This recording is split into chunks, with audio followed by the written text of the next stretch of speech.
শ্যামলীকে আমি কোন শয়তানের লালসার শিকার হতে দেব না, কিছুতেই না, কিছুতেই না।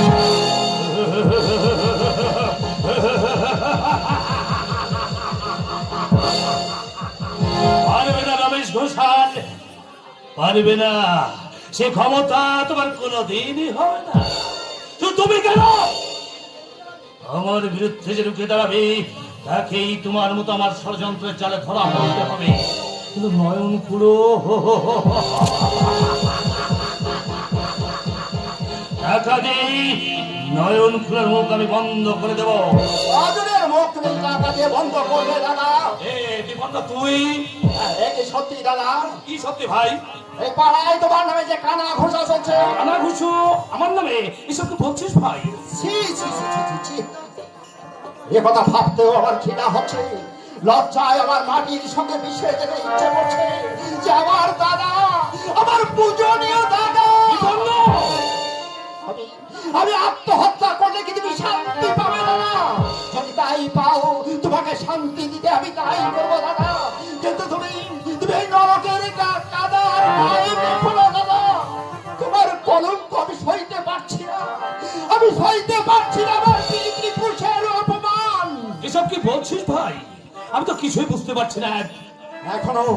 এখনো তুমি নিজের দোষ ঢাকবার চেষ্টা করছো দাদা, কিন্তু যা সত্যি তা মানুষের মুখে মুখে ছড়িয়ে পড়বে। আর মিথ্যার ক্ষণস্থায়ী মেঘে ওই সত্যকে কখনো ঢেকে রাখা যায় না, ঢেকে রাখা যাবেও না কোনোদিন। একদিন তোমাকে বাস্তবতার মুখোমুখি দাঁড়াতে হবে দাদা। সেদিন তোমার ওই জঘন্য অপরাধের বিচার তুমি কি দিয়ে করবে বলতে পারবে না। তুই আমাকে বৃথায় দোষারোপ করছিস ভাই। তুই বিশ্বাস কর। বিশ্বাস? আমার বিশ্বাসের ঘরে যে রাশি রাশি অন্ধকার জমা হয়ে আছে দাদা। বাবার মৃত্যুর দিনটার কথা আপনি আজও ভুলতে পারেননি। শুধু তোমারই জন্য এক রাশ ব্যথা বুকে নিয়ে বাবা এই পৃথিবী থেকে বিদায় নিয়েছে। কিন্তু এমনটি হওয়ার কথা নয়। কি হবার কথা ছিল ভাই? বাবা তার আদর্শে আমাদেরকে মানুষ করেছিলেন, কিন্তু বাবার সেই আদর্শকে তুমি দু পায়ে বাড়িয়ে দিনের পর দিন তুমি নরকের অন্ধকারে ডুবে যেতে লাগলে।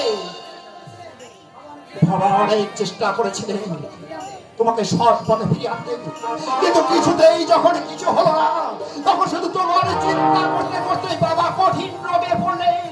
সেই রোগ আর ভালো হলো না দাদা। আমি দেখেছি একটা বোবা কান্না বাবার অন্তরটাকে কুড়ে কুড়ে খেত।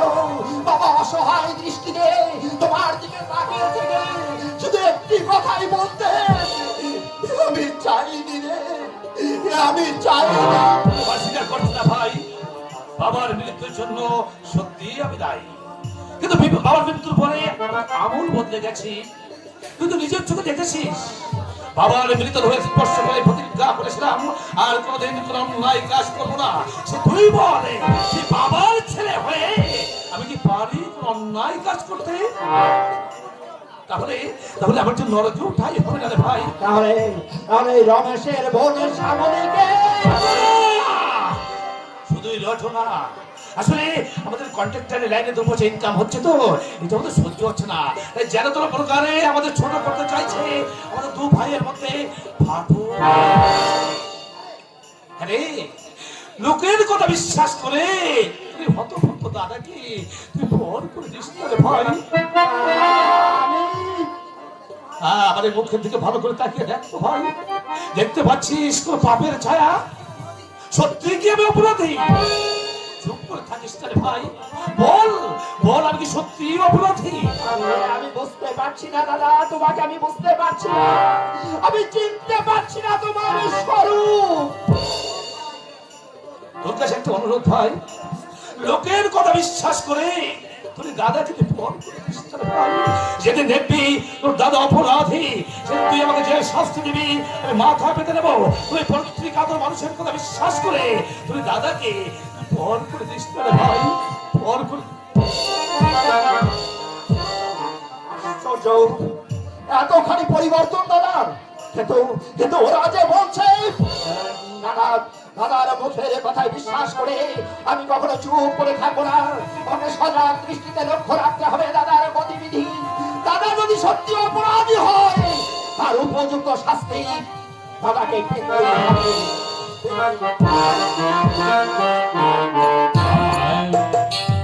আমার এত রাতে কেন হিন্দাক দিলি কেন কিলা রে আমার এত রাতে কেন ডাকি আমার এত রাতে কেন গঙ্গাক দিলি কেন কিলা রে আমার এত রাতে কেন ডাক দিলি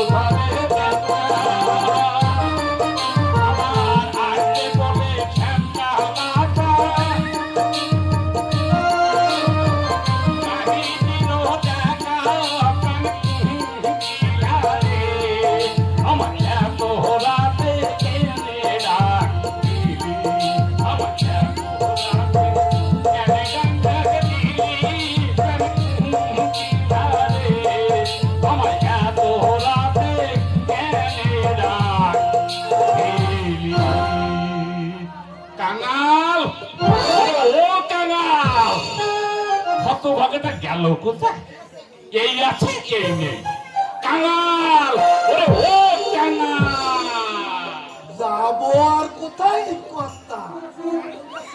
আমি তো তোমার সঙ্গে সবসময় জুড়ে আছি। জুড়ে আছিস মানে মানে হচ্ছে তোমার সামনে, এই পিছনে, ডাইনে, বামে, যেখানে দেখবে শুধু কাঙাল আর কাঙাল আর কাঙাল। আর তো আমাকে দেখতে হবে। বলছিস এ কথা